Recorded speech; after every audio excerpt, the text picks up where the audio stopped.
Assalamualaikum warahmatullahi wabarakatuh. Halo semuanya, perkenalkan nama saya Nabila Putri Nur Fitri Setiawan dengan NIM G0023118 dari kelompok B8.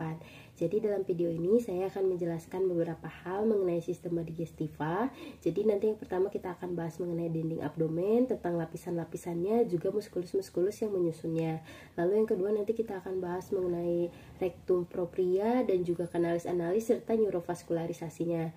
Dan yang terakhir nanti kita akan bahas mengenai peritoneum, tentang apa itu peritoneum, lalu organ-organ retroperitoneum dan intraperitoneum, juga duplikator peritoneum, serta Leicester sac dan juga greater sac, serta foramen epiphyloica Winslowi. Kita mulai dulu dari abdomen, tepatnya lapisan-lapisan abdomen. Nah, lapisan-lapisannya itu dibagi lagi jadi dua, yaitu anterolateral dan juga posterior. Kenapa dibagi lagi? Karena memang ada sedikit perbedaan antara keduanya. Nah, kita mulai dulu dari anterolateral, dimana yang pertama tentu adalah kulit. Jadi nanti itu kulit akan melekat pada struktur yang terletak di bawahnya dengan longgar, kecuali pada bagian umbilikus. Nah, lalu nanti ada juga fascia superficialis di bawahnya. Jadi dia itu memiliki lapisan yang berbeda antara lapisan di atas umbilikus dan juga di bawah umbilikus. Dimana kalau misalnya di superior umbilikus, si fascia superficialis ini hanya terdiri dari jaringan subkutan yang tetap konsisten dengan lapisannya. Sedangkan di bagian inferior dari umbilikus, tepatnya pada bagian terdalam dari jaringan subkutan itu nanti akan diperkuat oleh banyak serat elastis dan kolagen, sehingga nanti akan ada dua lapisan, yaitu fascia canthor dan juga fascia scarpa. Nah, fascia canthor itu sendiri adalah panniculus adiposus atau lamina superficialis, di mana dia itu ketebalannya itu bervariasi dan merupakan situs utama penyimpanan lemak. Lalu selanjutnya ada fascia scarpa atau stratum membranosum atau lamina profunda, yang merupakan lapisan membranosa tipis yang berisi sedikit atau bahkan tanpa lemak. Nah, pada bagian di atas umbilikus, kedua lapisan ini bersatu, sedangkan di bawah umbilikus, kedua lapisan ini dapat dibedakan dengan jelas. Kemudian, di bawahnya itu ada fascia profunda. Nah, fascia profunda itu adalah lapisan tipis jaringan ikat yang menutupi muskulus dan terletak tepat di sebelah dalam fascia scarpa. Jadi nanti itu setiap flat muscle itu akan tertutup oleh suatu lapisan fascia profundus di fascia anterior dan posteriornya. Secara umum sih lapisan-lapisan ini tuh tidak tampak jelas ya, kecuali lapisan di sebelah dalam musculus transversus abdominis yang berkembang lebih baik. Nah, selanjutnya ada lapisan atau musculi et aponeurosis. Jadi muskuli-muskuli yang ada di daerah abdomen ini dia itu terdiri dari flat muscle dan juga vertical muscle ya, mana si flat muscle-nya itu terdiri dari musculus obliquus externus, lalu musculus obliquus internus, dan juga musculus transversus abdominis. Lalu yang vertical muscle-nya dia itu terdiri dari musculus rectus abdominis dan juga musculus pyramidalis. Dimana kalau yang si vertical muscle ini nanti dia bakalan dibungkus oleh namanya vagina musculi recti abdominis. Nah, selanjutnya adalah lapisan-lapisan fascia transversalis. Jadi fascia transversalis itu adalah lapisan berkelanjutan fascia profundus yang memagari cavitas abdominalis dan berlanjut ke cavitas pelvis, dimana dia tuh paling terlihat pada sebelah dalam musculus transversus abdominis. Lalu ada lapisan fascia extraperitonealis. Jadi fascia ini tuh dia tuh yang memisahkan antara fascia transversalis dengan peritoneum. Nah, fascia ini dia tuh berisi jaringan lemak, dimana kalau misalnya ke arah sisi anterior yaitu disebut sebagai preperitoneal. Sedangkan kalau ke arah sisi posterior tubuh dia itu disebut retroperitoneal. Nah, lanjut yang terakhir adalah lapisan peritoneum, dimana si peritoneum yang dibahas yang ada di dinding abdomen ini adalah peritoneum parietale, di mana dia itu lapisan yang melapisi bagian dalam dinding abdomen dan menjadi bagian dari dinding abdomen itu sendiri. Sebenarnya peritoneum ini ada dua, tapi nanti kita akan bahas di materi selanjutnya. Tadi kan kita udah bahas yang lapisan anterolateral. Nah, selanjutnya yang posteriornya. Jadi ada beberapa perbedaan sih. Nah, kalau yang di posterior itu yang pertama tuh ada kulit pasti, terus ada fascia superficialis dorsi, dan yang ketiga ada langsung musculus. Nah, si musculusnya itu dia itu terbagi menjadi 4 lapisan lagi, di mana lapisan pertama itu ada musculus latissimus dorsi, terus lapisan keduanya ada musculus obliquus externus abdominis, musculus erectus spinae, musculus longissimus dorsi, dan musculus serratus posterior inferior. Nah, di lapisan ketiganya ada musculus multifidus, musculus interspinalis, dan musculus obliquus internus abdominis. Dan di lapisan terakhir atau lapisan keempat ada musculus quadratus lumbolum, musculus iliopsoas, dan juga musculus transversus abdominis. Nah, baru deh di lapisan keempat ada fascia extraperitonealis, dan juga yang terakhir ada peritoneum parietal. Selanjutnya kita akan memperdalam mengenai muskulus-muskulus yang menyusun si dinding abdomen ini. Jadi kan yang kayak tadi udah aku bilang, ada flat muscle dan juga ada vertical muscle. Dimana si flat muscle ini dia terdiri dari 3 muskulus kan, ada musculus obliquus internus, musculus obliquus externus, dan juga musculus transversus abdominis.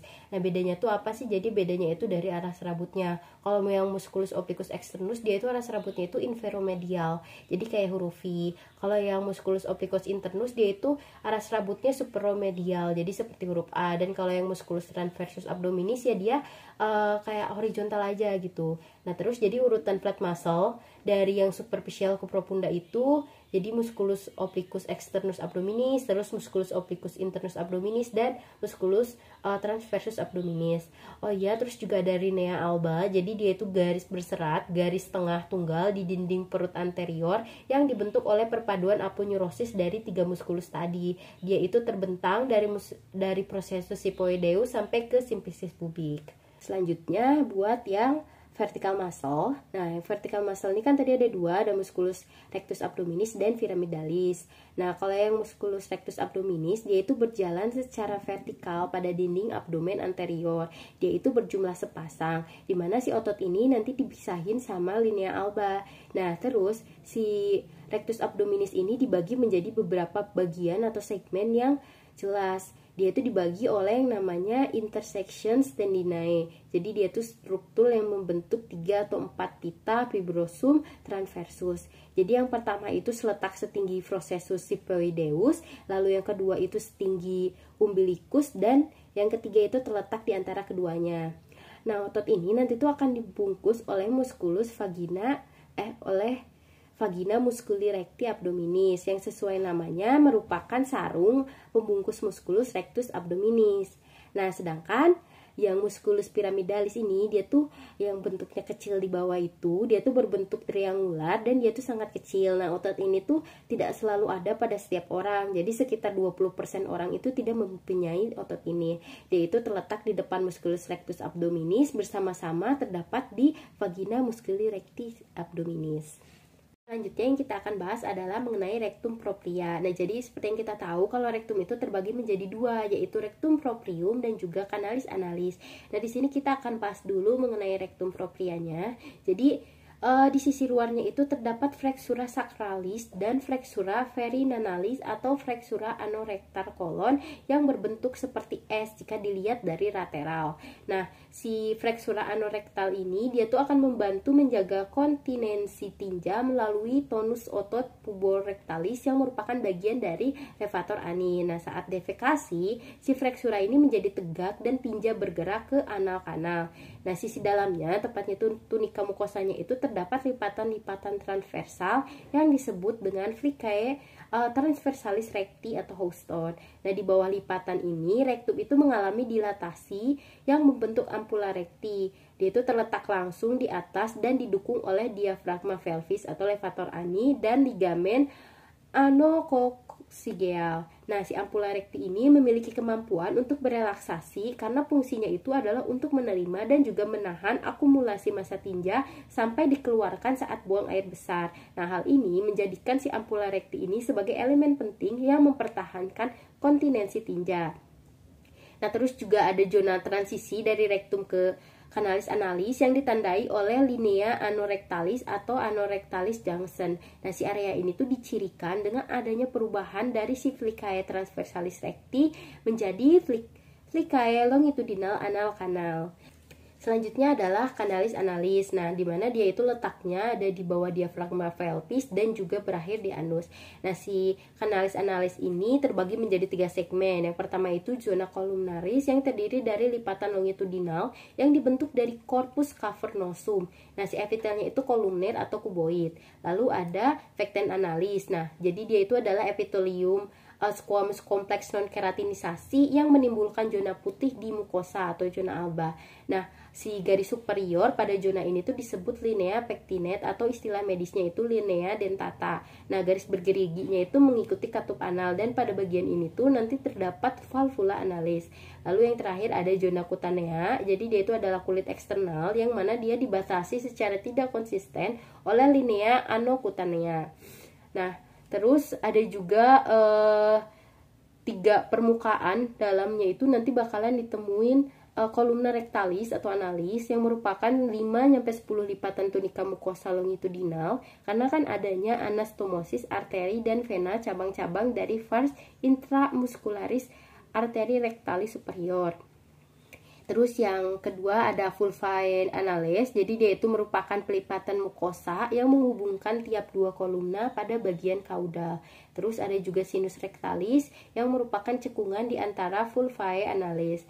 Nah, selain itu ada juga otot-otot sphincter di kanalis analis ini. Yang pertama itu ada musculus sphincter ani internus yang mana dia itu merupakan otot polos. Terus ada musculus scrogator ani yang otot polos juga. Terus ada musculus sphincter ani externus. Nah, kalau yang externus ini dia udah masuk ke otot skelet. Terus yang terakhir ada musculus puborectalis.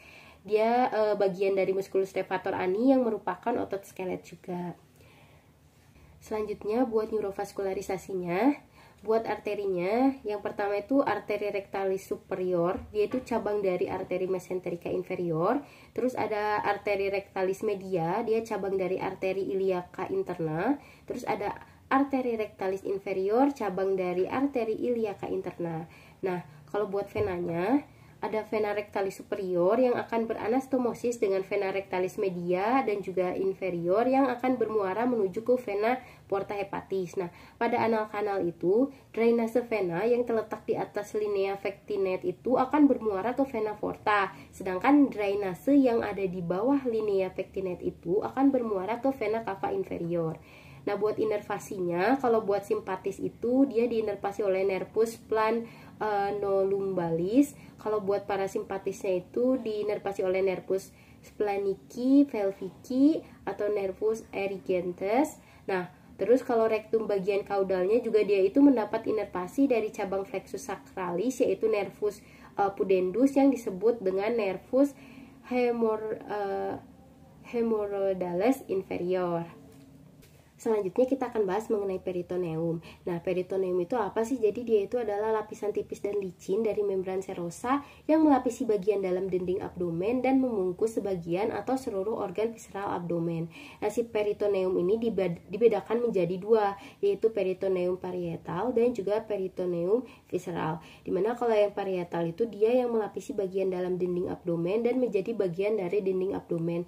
Yang mana udah kita bahas di materi sebelumnya yaitu di lapisan-lapisan abdomen. Nah, kalau yang peritoneum visceral itu jadi dia itu yang melapisi langsung organ-organ visceral. Nah, berdasarkan hubungan organ visceral dengan peritoneumnya, organ itu dikelompokkan jadi 2, yaitu intraperitoneal dan juga retroperitoneal. Nah, kalau yang organ retroperitoneal jadi dia itu si sebagian permukaannya itu ditutupin sama si peritoneum tadi, sedangkan kalau yang intraperitoneal dia itu seluruh permukaannya tertutupi. Bedanya itu aja sih. Nah, terus fungsi dari si peritoneum itu apa? Jadi yang pertama dia itu sebagai pelumas untuk mencegah gesekan antar visceral abdomen, terus dia menyimpan lemak, terus pertahanan terhadap infeksi dan sebagai alat penggantung organ visceral, dan juga mempercepat absorpsi obat-obat yang dimasukkan secara intraperitoneal. Nah, kayak yang udah aku sebutin tadi kan ada yang namanya organ retroperitoneal dan juga intraperitoneal. Bedanya yaitu kalau misalnya yang retro dia tuh hanya bagian anteriornya aja yang tertutupin, kalau yang intraperitoneal itu dia seluruh permukaannya tertutupin. Nah, organ-organnya apa aja sih? Nah, jadi ada cara gampang buat ngapalnya. Kita hafalin aja yang retroperitoneal. Ada singkatannya yaitu Sedgwicker. Nah, jadi S-nya untuk suprarenal gland, terus A-nya itu aorta, terus D-nya itu duodenum yang kecuali bagian vas superior, P-nya untuk pankreas kecuali bagian cauda, terus U-nya ureter, C-nya colon ascendens et descendens, K-nya itu kidney, E-nya itu esophagus, dan R adalah rectum. Nah, jadi yang merupakan selain dari itu berarti masuk intraperitoneal, yaitu gaster, duodenum, pars superior, jejunum, ileum, appendix vermiformis, kolon transversum, kolon sigmoideum, pankreas yang bagian cauda, lien, dan hepar. Oh iya, ada juga yang disebut cavum peritonei.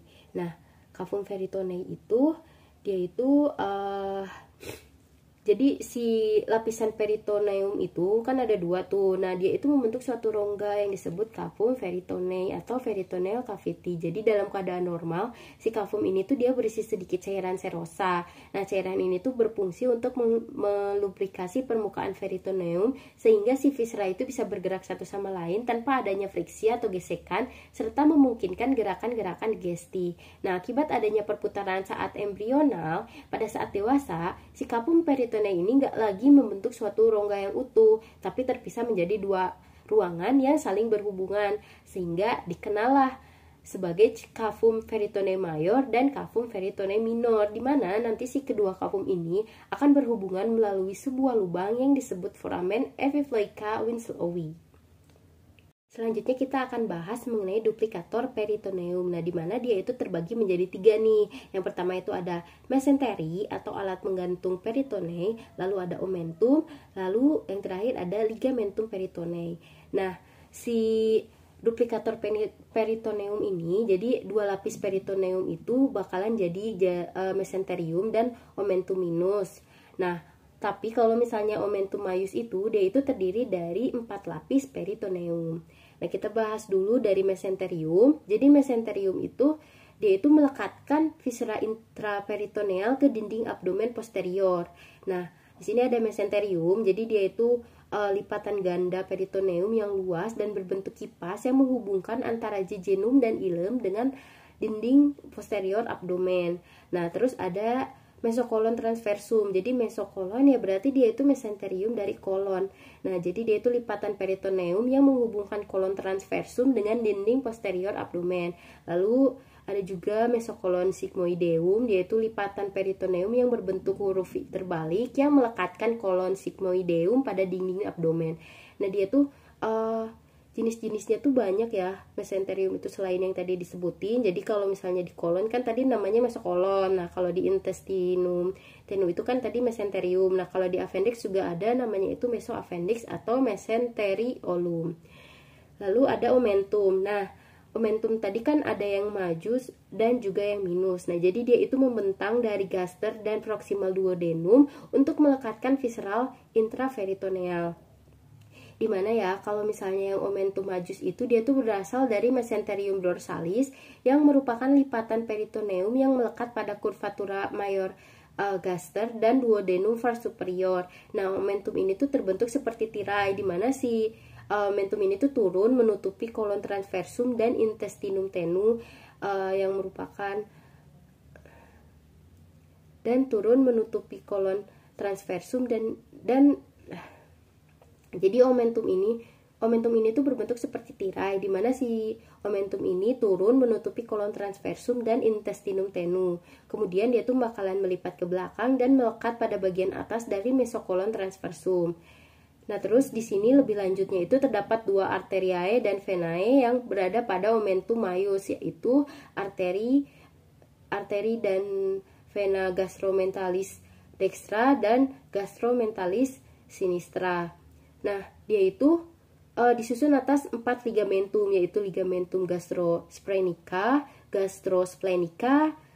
gastrocolica, dan splenorenal.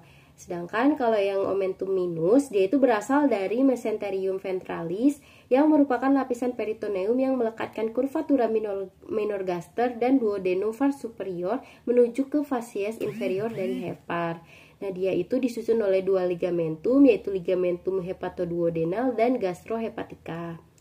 Nah, yang terakhir ini ada ligamentum peritonei. Jadi dia itu melekatkan antar organ ke organ lain ataupun ke dinding posterior abdomen dan dapat membentuk bagian dari omentum. Ligamen tersebut diantaranya kalau misalnya di hepar itu ada ligamen falciform, ada ligamen hepatoduodenal dan juga ligamen gastrohepatica. Kalau di gaster dia itu ada ligamen gastrosplenica dan juga gastrocolica. Yang terakhir kita akan bahas mengenai greater sac, lesser sac dan juga foramen epiploica Winslowi. Nah, jadi greater sac atau capum peritoneum mayor atau sacus mayor, dia itu adalah bagian terbesar dari rongga peritoneum yang mana selanjutnya itu akan dibagi menjadi dua kompartemen oleh mesenterium column transversum. Jadi yang pertama itu ada kompartemen supracollica yang berada di atas mesokolon transversum dan di dalamnya itu terdapat gaster, liver dan juga lien. Nah, yang kedua itu ada kompartemen infracollica yang berada di bawah mesokolon transversum dan di dalamnya itu terdapat ileum, jejunum, colon ascendens et descendens, appendix dan sebagainya. Lalu ada juga kan lesser sac atau capum peritoneum minor atau busa omentalis. Jadi dia itu kantung kecil yang terletak di posterior lambung dan omentum minus. Nah, jadi hal ini tuh memungkinkan lambung untuk bergerak bebas melawan struktur posterior dan inferior. Nah, si bursa omentum ini terhubung dengan kantung besar melalui lubang di bursa omentum yang disebut dengan foramen epiploica Winslowi. Nah, ini dia yang terakhir adalah foramen epiploica Winslowi yang semana kita udah sebut dari tadi kan capitas peritonei itu kan ada yang mayor dan minor. Nah, mereka itu berhubungan dengan melalui si foramen epiploica Winslowi ini. Dia itu terletak di posterior tepi bebas omentum minus, tepatnya di ligamentum hepatoduodenal. Sekian dari saya, mohon maaf bila banyak kesalahan, mungkin hanya sekian yang bisa saya sampaikan. Terima kasih. Wassalamualaikum warahmatullahi wabarakatuh.